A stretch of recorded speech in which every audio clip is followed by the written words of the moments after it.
Halo, halo, apa kabar? Assalamualaikum warahmatullahi wabarakatuh. Senang sekali saya Suno Arif bisa kembali menjumpai Anda semua. Bisakah Gibran dimakzulkan? Soal ini sekarang jadi sangat ramai diperdebatkan. Kebanyakan sih memang melihatnya dari sisi legal formal, sebagaimana diatur oleh Undang-Undang Dasar 45 amandemen, ini yakni pasal 7A dan 7B. Memang kalau kita dasar pegangannya Undang-Undang Dasar 45 pasal 7A dan 7B, jalannya itu berliku ya. Ini yang saya sebut ada penggabungan antara proses politik dan proses hukum. Dan ini tentu saja memang tidak mudah karena satu yang harus diselesaikan adalah persoalan konsolidasi partai politik di parlemen. Dalam hal ini yang pertama di DPR karena yang harus mengajukan yang pertama itu adalah DPR. Dan kemudian setelah disepakati di DPR itu diajukan ke Mahkamah Konstitusi untuk melihat dari sisi hukumnya, apakah ada pelanggaran-pelanggaran, ada tindak pidana yang cukup berat yang dilanggar oleh Gibran Rakabuming, dan kemudian itu bisa menjadi dasar dari Mahkamah Konstitusi untuk merekomendasikan yes memang ada pelanggaran hukum yang dilakukan oleh Gibran dan itu memungkinkan secara undang-undang untuk kemudian dia diproses di MPR. Nah, dari situ prosesnya baru kemudian ke MPR. Dan di MPR ini artinya kan melibatkan juga DPD. DPD RI ini kan juga cukup menentukan.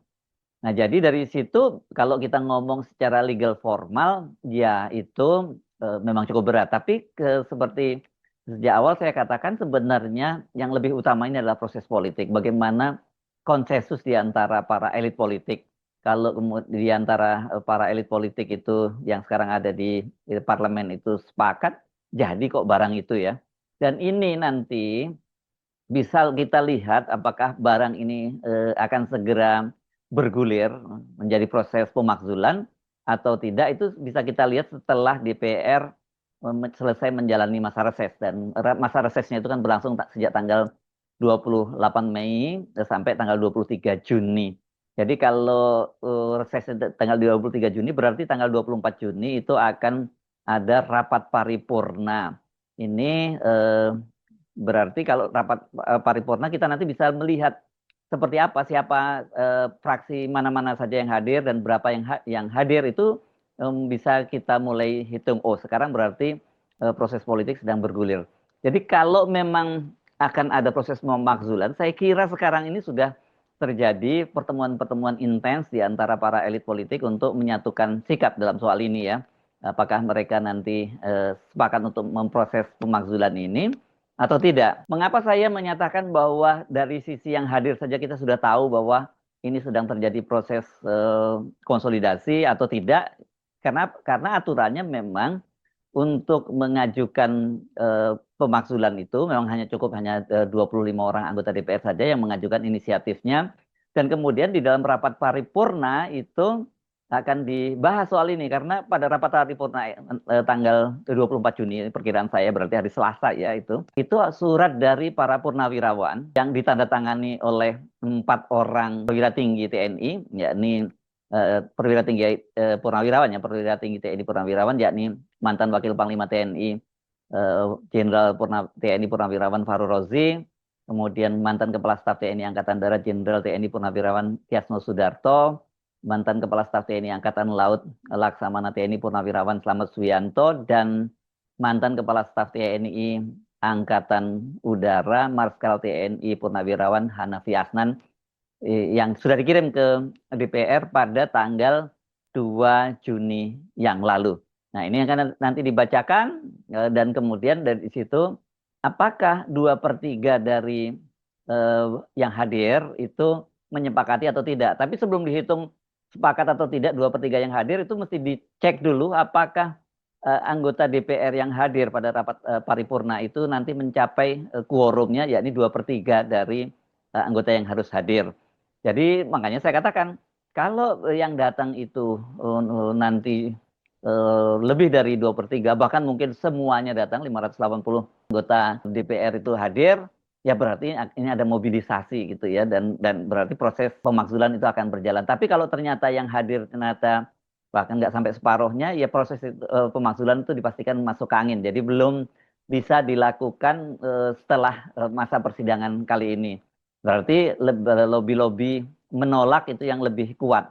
Karena seperti saya sebutkan tadi, selain lobby-lobby yang mendorong agar proses pemakzulan berjalan itu sedang berjalan, tapi juga yang menolak dalam hal ini pendukungnya Jokowi juga sangat kuat. Mereka pasti juga sedang terus melakukan proses-proses penggalangan juga. Sementara saya tahu juga civil society ini dan juga BEM itu sedang juga melakukan konsolidasi untuk menyampaikan dukungannya kepada para purnawirawan ini untuk melakukan proses pemakzulan Gibran Rakabuming. Jadi benar-benar ini proses politik yang lebih menentukan gitu ketimbang proses hukumnya. Jadi kalau kita ngomong proses politik ya semuanya sebenarnya sekarang mengerucut tergantung pada dua orang tokoh yakni Ketua Umum DPP PDIP Megawati Soekarno Putri dan yang lebih khusus lagi adalah Ketua Umum Partai Gerindra Prabowo Subianto. Kalau kedua-duanya oke, ya ini tinggal jalan barang ini ya.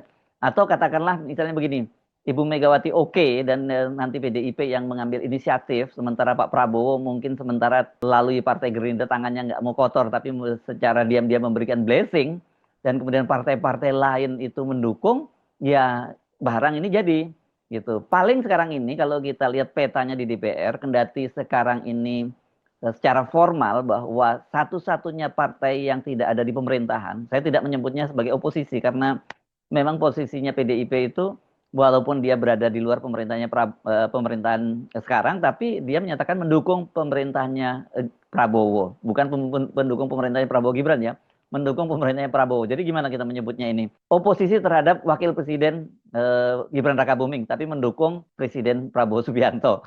Ini unik memang posisinya. Jadi Megawati bisa mengambil inisiatif itu dan kemudian kalau kita lihat partai-partai yang ada di parlemen paling nanti yang akan sangat resisten dalam hal ini ya ini Golkar karena Golkar itu sekarang kan dipimpin oleh Bahlil Lahadalia sebagai ketua umumnya dan dia tahu dia adalah proksi dari Pak Joko Widodo ya. Kalau dia bisa menjadi ketua umum Golkar itu ya karena ada faktor Joko Widodo di situ gitu. Tapi kalau kemudian Bahlil itu berhasil disingkirkan dari Golkar, ya selesai barang itu, ya. Tapi sejauh ini sih belum muncul wacana itu ya, wacana untuk menjatuhkan Bahlil itu. Walaupun diam-diam sebenarnya proses itu terus berjalan sampai saat ini karena jelas ini banyak sekali muncul ketidakpuasan terhadap Bahlil yang mengambil alih posisi ketua umum dari tangan Airlangga Hartarto dengan cara yang sangat kasar ya karena Airlangga Hartarto diancam kemudian dipaksa mengundurkan diri dan kemudian aklamasi Bahlil yang ditunjuk sebagai ketua umum. Ini kan jelas permainan dari Jokowi dan tentu saja senior-senior yang mendukung Airlangga Hartarto maupun senior-senior yang tidak sepakat dengan Joko Widodo ya pasti tidak tinggal diam apalagi sekarang Joko Widodo sudah tidak lagi menjadi presiden. Jadi saya kira ini sangat tergantung kalau Golkar. Kalau Golkar kemudian bisa berhasil Bahlil diringkus kemudian digantikan dengan figur yang lain, figur yang lebih dekat dengan Prabowo, saya kira proses pemakzulan itu akan berjalan. Partai-partai lain seperti kita mungkin yang kita bisa langsung kalkulasi seperti PKS dan Demokrat bisa langsung balik badan gitu ya karena dua-duanya pun mereka menyatakan bergabung dengan pemerintahannya Prabowo bukan dengan pemerintahan Prabowo Gibran. Partai yang lain apa? Misalnya ada Nasdem. Saya kira Nasdem juga 50-50, kemudian PAN juga seperti itu. Ya, jadi ini kelihatannya prosesnya bisa berjalan cukup mulus lah kalau misalnya nanti terjadi ada kesepakatan untuk memakzulkan Gibran Rakabuming. Sekarang justru yang harus kita cermati itulah gerakan Prabowo dan Megawati. Karena kan kemarin mereka sudah bertemu itu pada tanggal 2 Juni 2025 ini dalam forum hari lahirnya Pancasila yang diperingati di gedung BPIP yakni di kawasan Penjambon. Dan pada waktu itu justru yang mendapat sorotan itu bukan hanya pertemuan Pak Prabowo dengan Ibu Megawati, tetapi juga kehadiran Jenderal TNI Purnawirawan Tri Sutrisno, mantan Wakil Presiden dan mantan Wakil Panglima TNI yang merestui pengiriman surat dari para purnawirawan ke DPR untuk mendesak pemakzulan dari Gibran Rakabuming. Bukan hanya ke DPR ya, saya ke parlemen tepatnya karena yang dikirimi surat itu MPR, DPR dan DPD.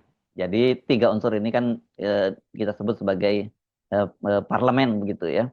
Nah, ini pada waktu itu hadir juga Gibran yang banyak disoroti kan kendati Gibran hadir di situ tapi terkesan sekali bahwa Gibran itu bukan bagian dari circle inilah gitu. Ada Pak Prabowo, ada Ibu Megawati dan ada Pak Tri Sutrisno. Rupanya antara Prabowo dan Megawati itu komunikasinya tidak hanya berhenti sampai di situ saja karena kemudian itu dilanjutkan dengan pertemuan antara Susmi Dasko Ahmad dan Prasetyo Hadi, Menteri Sekretaris Negara yang juga ini adalah kader Partai Gerindra.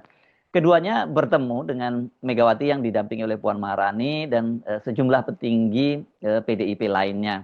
Pertemuan itu diketahui ketika Sufmi Dasko Ahmad itu mengunggah foto pertemuan itu di akun Instagramnya. Dan pada waktu itu kemudian ada foto terlihat memang bukan hanya Ibu Megawati dan Puan Maharani, tapi juga ada dua petinggi PDIP, yakni mantan Menteri Hukum dan HAM Yasona Lawli dan kemudian Ketua Banggar DPR RI yakni Said Abdullah.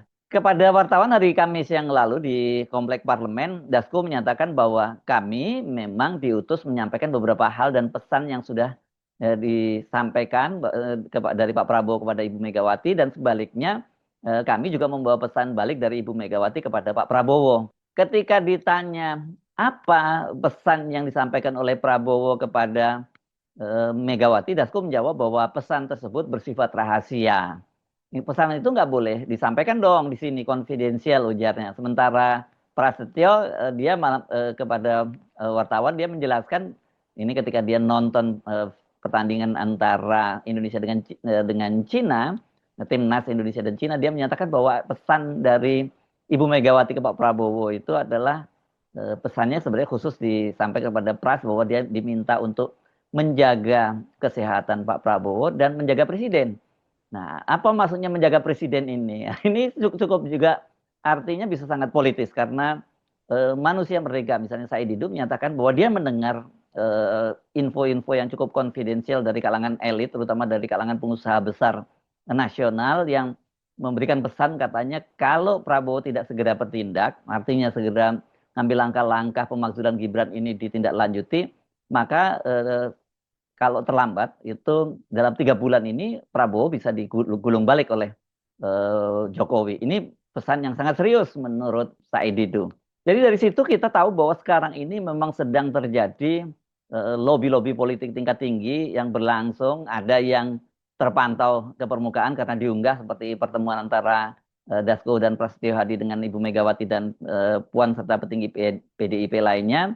Tapi juga ada pertemuan-pertemuan yang mungkin tidak akan muncul ke publik ya. Karena apa? Karena bagaimanapun juga ini situasinya saat ini diam-diam itu muncul ketegangan menyusul tentu saja satu karena ijazah Jokowi, keaslian ijazah Jokowi terus-menerus dipersoalkan dan kemudian yang juga tidak kalah seriusnya yakni desakan pemakzulan yang disampaikan oleh para purnawirawan itu ya.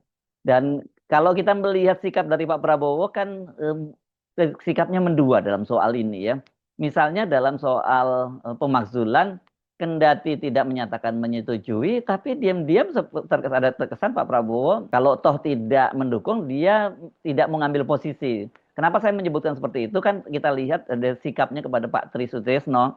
Yang pertama, mesti kita sebut lagi soal pencopotan putra Pak Tri Sutrisno, ya ini Letnan Jenderal TNI Kunto Arif Wibowo yang dicopot dari Pangkogap Wilhan, tapi kemudian dibatalkan oleh Pak Prabowo.